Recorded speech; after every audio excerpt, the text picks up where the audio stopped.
চলো চলে নানাভাবে উত্তপ্ত উৎসাহিত করে আজকে একটি বৃহৎ পরিস্থিতি সৃষ্টি করেছে। আপনারা দেখেছেন ইতিমধ্যে দেশে 150 লোক মৃত্যুবরণ করেছে। তাদের আত্মার শান্তি কামনা করি, কারণ আমি মনে করি যে তারা প্রত্যেকেই তার মূল্যবান জীবনকে ধারণ করার ক্ষমতা আছে, যোগ্যতা আছে, অধিকার আছে এবং তারা প্রত্যেকেই নিরাপরাধ। এই নিরাপরাধ ব্যক্তিদের যারাই হত্যা করুক তাদেরই আমরা বিচার চাই।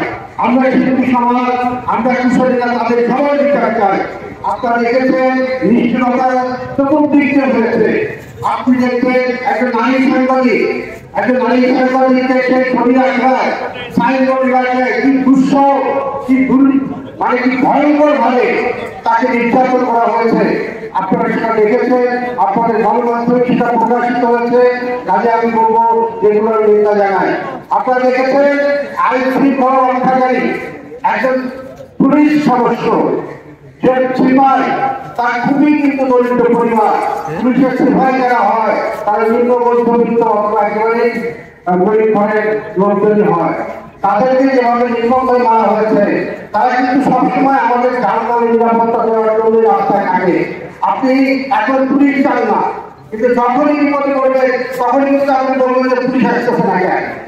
এই যে পুলিশ হয়তো সবাই শতকরা 100 মানুষ তার সব কাজ করে না, কেউ হয়তো দায়িত্ব অবহেলা করে, কিন্তু অধিকাংশ মানুষ দায়িত্ব পালন করে। আর একটা দেশ, একটা জাতি, একটা মানুষ এই সম্পদ কিভাবে রক্ষা পায়। তাই বলবো আন্দোলনের বিষয়, আন্দোলন করতে গিয়ে যারা শহীদ হয়েছেন, আমি বলবো যে যেসব ছাত্ররাই প্রাণ দিয়েছে সব প্রাণীতে পুলিশের গুলিতে গিয়েছে, এটা আমরা বিশ্বাস করি না।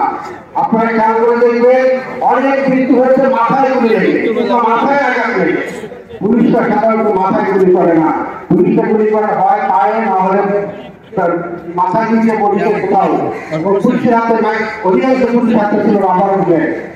আপনার অনেক সিদ্ধান্ত নেওয়া হচ্ছে, অনেক কি হচ্ছে যে পুরুষরা মিছিলের মধ্যে ভিতরে গিয়ে নারীদের উৎসাহিত করেছে, নারীদের তারা আক্রমণ করার বা নারীদেরকে যাদের পুলিশে আক্রমণ করে সেরকম একটা পরিস্থিতি সৃষ্টি করা করেছে।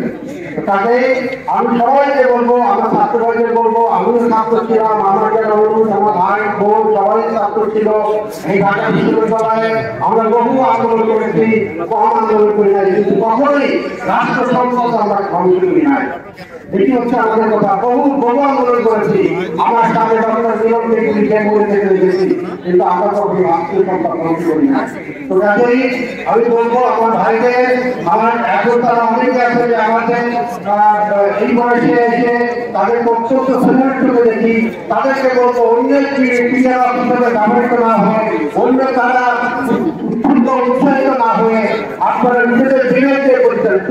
কারণ মাননীয় প্রধানমন্ত্রী বলছে আপনারা সব দাবি পেয়ে নিয়েছেন, বিচার করার উনি ঘোষণা দিয়েছেন, প্রত্যেকটা আপনারা বিচার করার ঘোষণা দিয়েছেন এবং পরিবেশ ঠিক হলেই সমস্ত শিক্ষা প্রতিষ্ঠান খুলে দেওয়ার নির্দেশ দিয়েছেন এবং সব কিছু দিতে বলতে আপনারা জানেন ইন্টারনেট সব সমস্ত সামাজিক যোগাযোগ মাধ্যম ওপেন করে দিয়েছেন।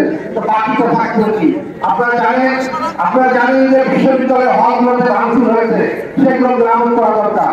আপনারাই বলছেন যে বিশ্ববিদ্যালয়ে আমাদের নিরাপত্তা দিতে হবে, বিশ্ববিদ্যালয়ের নিরাপত্তা পরিবেশিত তৈরি হতে হবে। তাহলে আপনাদের নিরাপত্তা কে দিবে? বিশ্ববিদ্যালয়ের কি আলাদা কোনো পুলিশ বাহিনী আছে, আলাদা কোনো নিরাপত্তা বাহিনী আছে, নাকি আলাদা কোনো রক্ষী বাহিনী আছে? পুলিশ বিশ্ববিদ্যালয়ের কিছুই নাই। বিশ্ববিদ্যালয়ের প্রশাসন পুলিশেরই সাহায্য নিয়ে তার নিরাপত্তা প্রদান করে। দীর্ঘদিন এই বিশ্ববিদ্যালয় হলে থেকে একটু দেখেছি, আমাদের তো বুঝাইলে হবে না যে পুলিশ ছাড়া নিরাপত্তা দেওয়া যায়, কোনোভাবে পুলিশ ছাড়া নিরাপত্তা দেওয়া যায় না।